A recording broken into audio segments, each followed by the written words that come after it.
Hello, everybody. Welcome to Monday. The S&P 500 was up a little bit more than 0.75%. We blew right through the 4,900 barrier that we were kind of sitting around there and really kind of heading towards 5,000, which is kind of amazing. Really good day. Lots of green on the charts. Technology stocks did well. Small cap stocks did even better. So, it's definitely a risk on day. This is a big week. We had this happen last quarter for this week on Monday. Also had a good up day. And this week we have the big tech earnings. The Apple, Microsoft, and Google and Amazon and Meta, et cetera, are all reporting. I think there's 100 companies reporting this week alone. So that's a big deal. And then, of course, we have the big jobs report that comes out on Friday, tells how many jobs were created during the month of December. So that will be a big one. Also, the market really looks at that in terms of inflationary pressure or recessionary possibilities. And then, of course, the Federal Reserve meets this week, tomorrow and Wednesday. Comes out on Wednesday and talks about what they're doing. The expectation is extremely high that they're not going to do anything, but we will be listening for what they have to say.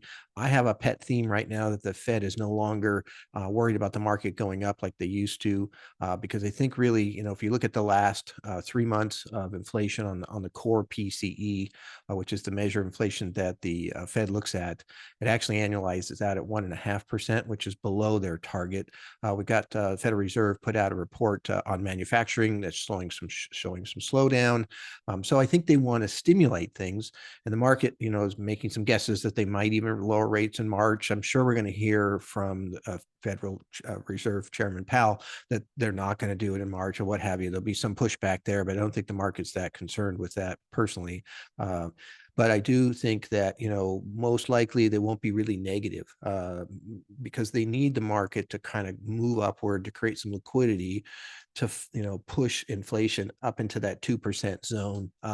And so that they don't have to aggressively move, the rates down and what have you too. So anyway, that's what's happening today. I think it's a really good day to be an investor. And so we'll see what happens tomorrow.